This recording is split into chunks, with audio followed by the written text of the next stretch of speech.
Bismillahirrahmanirrahim. Qila al-ajalatu minasyaitani lakin al-ajalatu sunnatun fi khamsati mawadi'a. Dicarioskeun ari gurung gusuh eta bijilna ti setan, tetapina gurung gusuh ngaburu-burukeun dina 5 tempatna sunnatun eta hukumna sunnah. Kegancangan buru-buru eta ti setan bijilna, tapi di 5 tempat ieu mah balik tah ngabuburukeunna eta sunnah Kangjeng Rasulullah sallallahu alaihi wasallam. Mana fi dafnil mayiti, hiji bila mana aya jalmi maot tos yakin maotna maka sunnah diburu-burukeun dina ngurusanna eta mayit. Kayaning dina ngibakanana, terus mentelna, ngalatkeun, nguburkeun jeung sajabi-sajabina.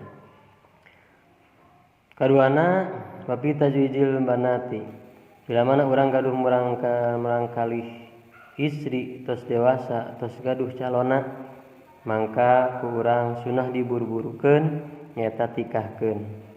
Pilih ngajantenkeun kana fitnah.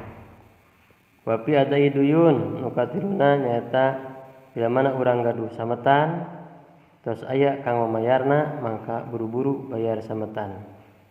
Sunnah ngaburu-burukeunana. Teras nu kaopatna wapi taubati badal maksiat, bila mana urang tos nyieun dosa tong diingkekeun buru-buru tobatan bisi urang kaburu maot. Ajilu bisolati qoblal maut wa ajilu bitobati qoblal maut sareng Kanjeng Rasul.